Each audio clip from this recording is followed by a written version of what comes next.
Dear members of the admissions committee, a short time after I decided to apply for the directing program of the American Film Institute, a very good friend of mine came over. He dropped a book on my desk. With a broad grin in his face, he mumbled, "Might be useful." I went through all the pages, but already chapter number 1 aroused my suspicion. Was that the right book for me?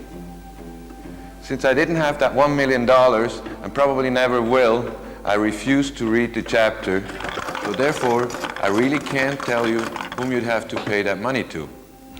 Chapter number 2 kept my attention for a little longer, but the technical aspects of the suggestion seemed to be very difficult, since my intense research proved that there is not a single real voodoo priest in Switzerland, and I was quite sure that replacing the voodoo by a simple Christian priest would not serve my cause.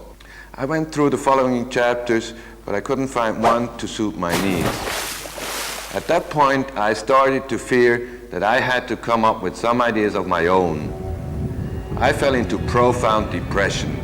I looked out of the window and I tried to figure out why I wanted to get into AFI. I started fantasizing about all those wonderful sandy beaches, all those beautiful Californian girls, and the all-time summer climate. Instantly, my brain started boiling. I just hope you don't believe that story, because if you do so, I'm probably out by now. In fact, I sat down in front of my notebook computer and started to think. The little dromedaries of an advertising screensaver I had developed and designed for a major tobacco company about 2.5 years ago seemed to laugh at me. I got furious. After crossing out ideas like landing with a parachute on the rooftop of the AFI's main building, meditating in a Maharishi Mahesh Yogi style across 2021 Northwestern Avenue didn't convince me either.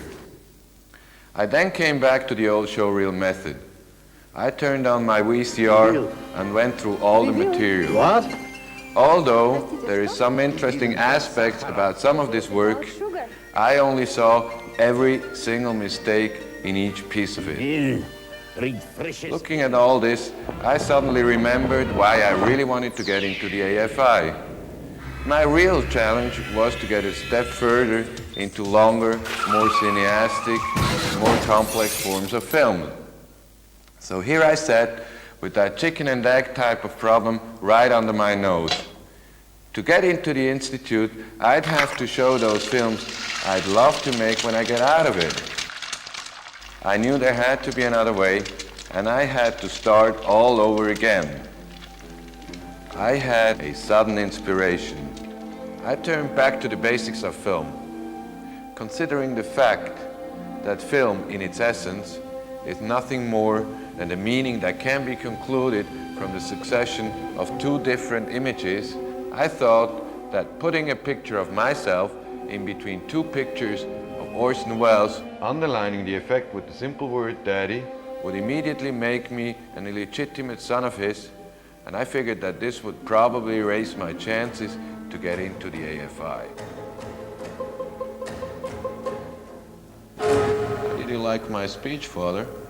Don't flatter yourself, my son. It's not going to be easy. Goodbye.